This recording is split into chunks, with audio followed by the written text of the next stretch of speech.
사실 그 개발 제한구역 내에서는 전혀 투자 가치가 있는 땅이 없나요? 라는 질문들이 같이 병행합니다.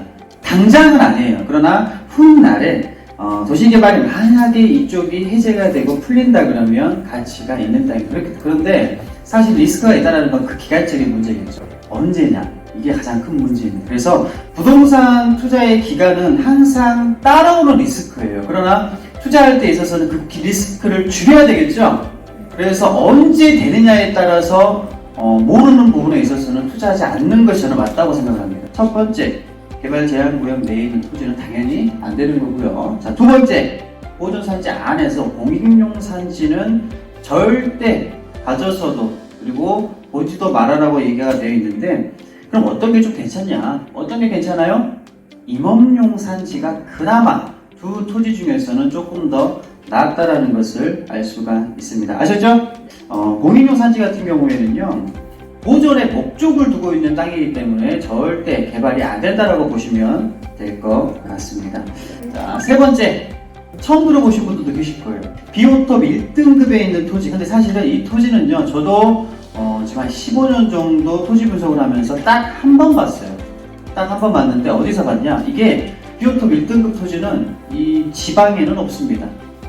어디에 있냐면 서울특별시에 있기 때문에 서울특별시 지자체의 조례로 등록되어 있는 땅이라고 보시면 돼요. 그래서 이 땅은 개발이 절대 안 된다라고 보는 게 맞습니다. 자, 네 번째 뭐죠? 선화지라는 것은 우리 고압선이 지나가는 철탑 보신 적 있으실 거예요. 그죠? 그 밑에 있는 땅들을 선화지라고 합니다. 사실 가장 큰 문제는 이 철탑 이 인근의 개발이 당연히 제한되어 있는 게 사실입니다. 그 다음에 다섯 번째 뭐가 있죠? 많이 들어보셨을 거예요. 철탑도 마찬가지입니다. 왜 혐오시설의 근처에 있는 땅들이 땅값이 안 오르는지 여러분들 더 잘 아실 거예요. 네, 자, 여섯 번째, 인삼밭 들어보신 적 있죠? 왜 인삼밭은 안 되지? 특히 인삼 같은 경우 왜 그러냐면 장기간 재배를 해야 돼요. 그런데 보통 5년 이상 재배를 하게 되어 있잖아요. 제가 농지를 분양을 합니다. 판매를 합니다. 근데 살려고 하는 사람이 이 땅에 대해서만 계약하고 갔어요. 네, 소유권 이전도 넘겼습니다. 근데 이 인삼에 대해서는 계약서에 기재를 하지 않았어. 그럼 그 인삼 누구 거야?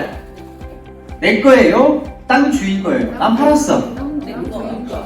팔았으니까 인삼도 같이 넘어간다? 아니요. 안 넘어간다? 네. 그렇죠.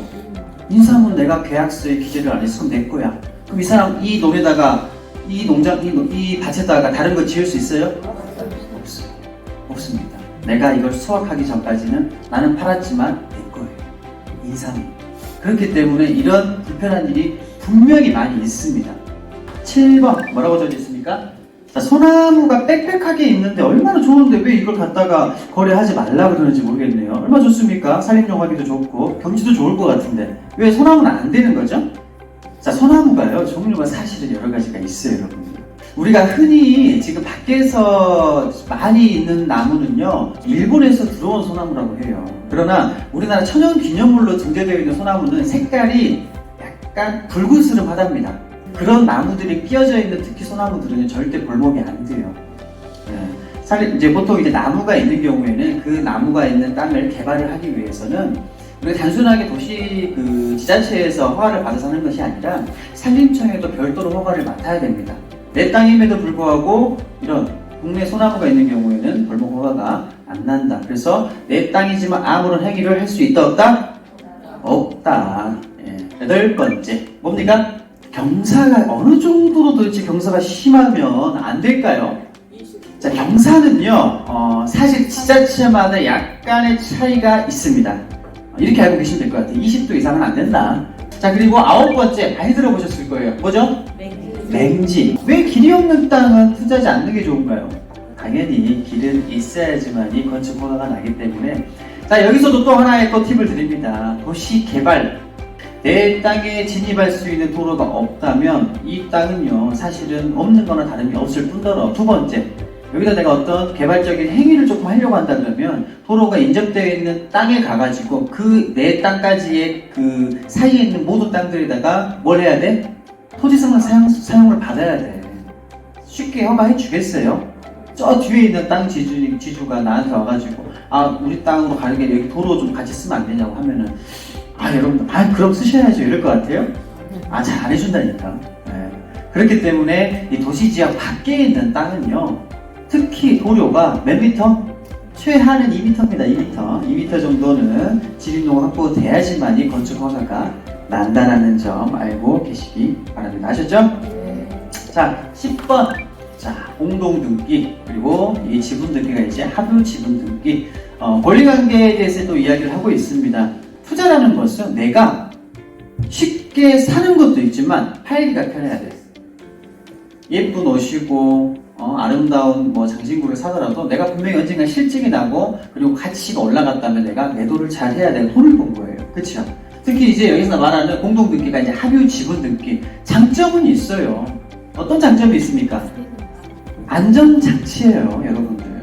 민법 262조부터 270조까지 공유지분에 대해서 나오는 건데, 지금까지 토지를 분양하면서 딱 한 건 봤어요. 개별적으로 하더라도 합유 지분 등기가 아니라 공유 지분 등기로 들어가는 것이 맞다.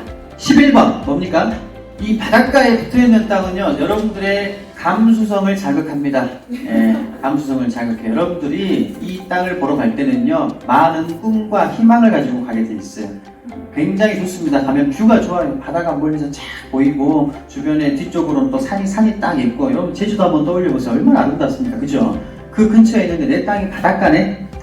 바닷가로 되어 있어요. 가서 보니까 육지가 되어 있어요. 계약을 딱 하고 한두 달 지나가지고 내 와이프한테 몰래 나 사실 땅 샀다 갔는데 거기가 땅이 물에 잠겨 있어. 우리 땅 어딨어? 이쯤이었는데 왜 물이 들어와 있지? 이런 경우가 여러분들 허다해요. 남일 같죠?